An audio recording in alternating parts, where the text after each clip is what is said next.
the good and bad of working with freelancers in we say web design or app development company.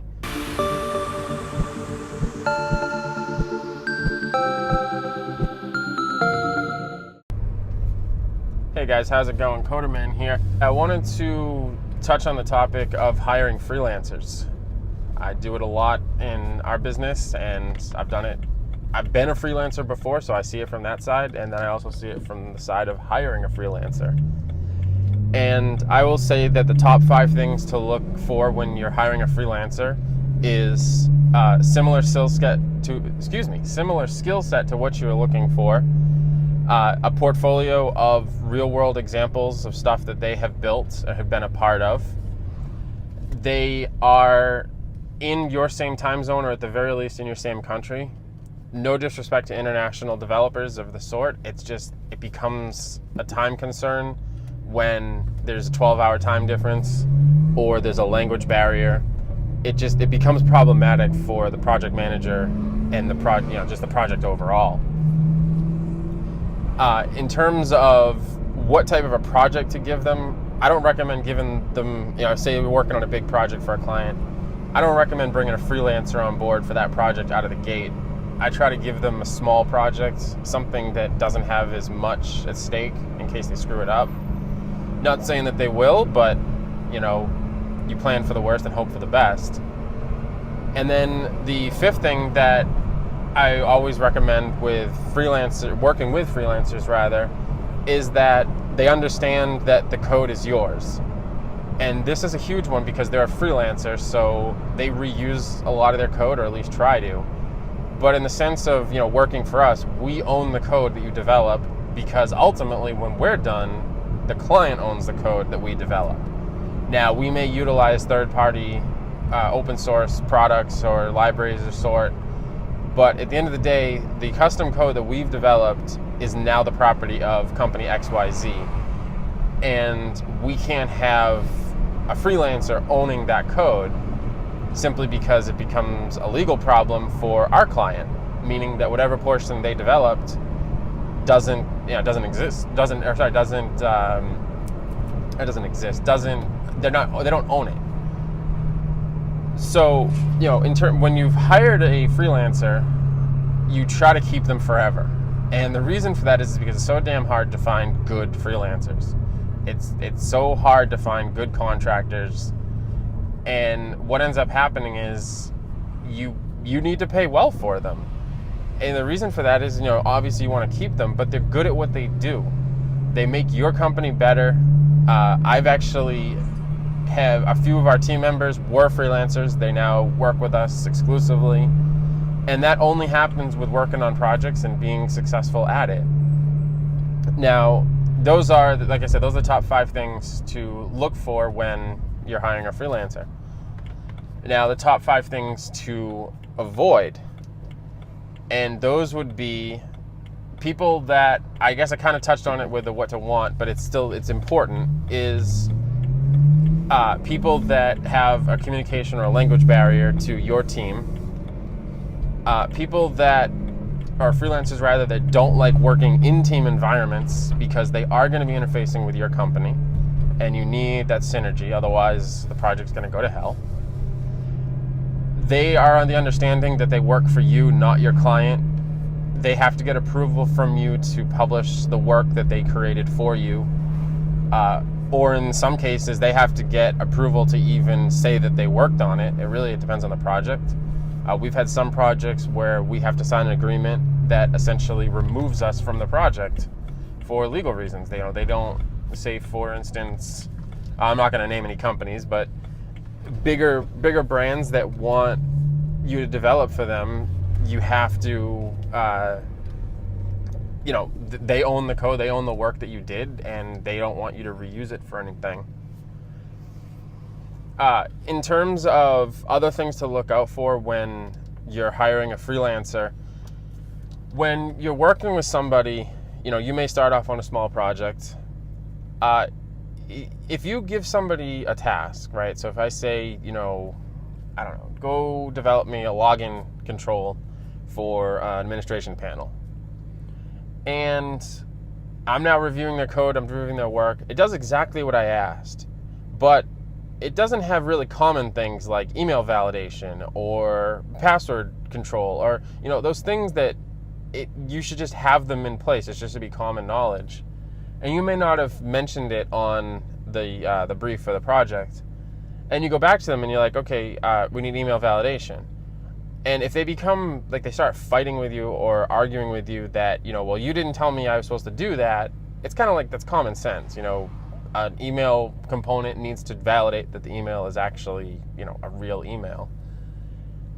And also, if, when they're working with your team, if they're combative or if they're just not interfacing well, even if they say at the beginning that they work well in a team environment, but your team's not working with them for whatever reason, get rid of them. The project will go south.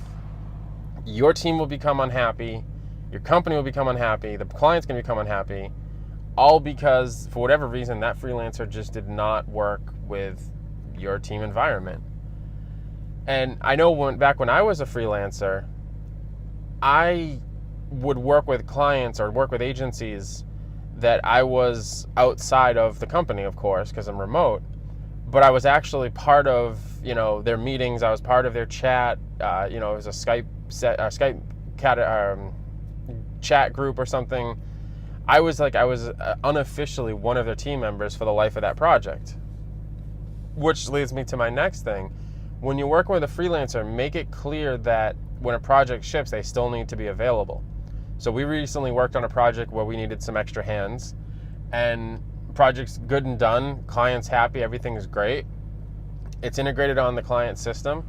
They make an update to their system, break something that we did, and we didn't have the resources on hand because we were working on other stuff.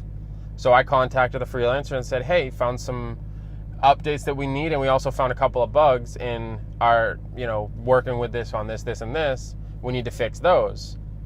Don't hear back. Okay. Obviously a busy guy, whatever. Wait a couple days. I don't want to wait too long because you want to keep the client happy. Still don't hear back. So now I have to go and find somebody else to do it because, again, we don't have the manpower right this moment. And if I had just had, a conversation with that person saying, hey, we're going to need you after this project, which incidentally is actually in our service agreement when we work with a freelancer. I guess it wasn't made clear to them for whatever reason, and that falls on us. But ultimately, we had to pick up the issues and solve everything so that the client was happy. And the final thing with working with freelancers is payment. Now, it's difficult because when I was a freelancer, I wanted to get a huge chunk of money up front because I don't know this company, so I want to make sure that I'm protected. A lot of companies that I know have colleagues and friends and such that own businesses similar to ours, they try to get people to start working on a project, see if they're going to work out, and then, pay them for that work. What I do is what I wanted when I was a freelancer and only got it from a few companies, which is we do a down payment on the project. We do a project agreement. We do a down payment. When the work is completed or some sort of another milestone is hit, we ship we pay them before the product ships or when the product ships. And if for whatever reason we have a problem, with the project or whatever, we have it on good faith that they're going to come back and work on the project. Now, over time, what I've done is I still do the down payment for the start of a project, but what I'll also do is I'll hold back the final payment until the project's been signed off by myself or a team member or the client, and make sure that everybody's happy. Then they get their final payment immediately. I do not make freelancers wait at all for client payments. So if a freelancer works with us and we have a project, we ship it, everything's good, but we have net 60, which says they have up to 60 days to pay the bill. We don't make the freelancer wait because we are the freelancer's client. Our client is not their client. Our payment terms and such with our clients is not the responsibility or shouldn't even have to care for the freelancer. So when a project's completed, everything's satisfactory, we ship off the payment and we're done. Hopefully it was a great experience with that person, and we continue to work with them. I have a couple of freelancers that we work with on a bunch of projects. They have a specific skill set, rather, and but they also have other obligations, and we utilize them as much as we can. And I've been working with them now for about 10 years. And in terms of some of my team members, like my designer, for instance, we actually freelanced together for a long time. And then when the company got started, I brought him in, and now he's been working with us for years. And prior to that, he's been doing design, I think, for like 13 years. So if you find somebody that's really good, you'll continue to work with them, and they'll continue to want to work with you. And just to quickly recap, you want to make sure that the freelancer works well with your team. They know that you own their code. They're going to be available after they've completed the project for updates.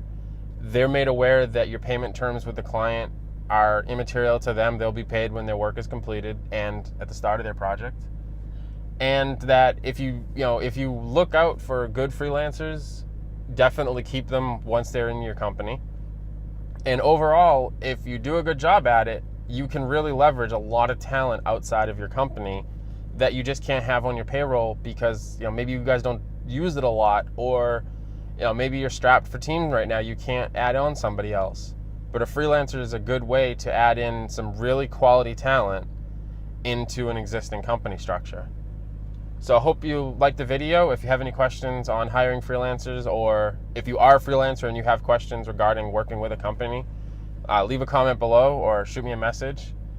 And if this is the first time you've been here, please subscribe.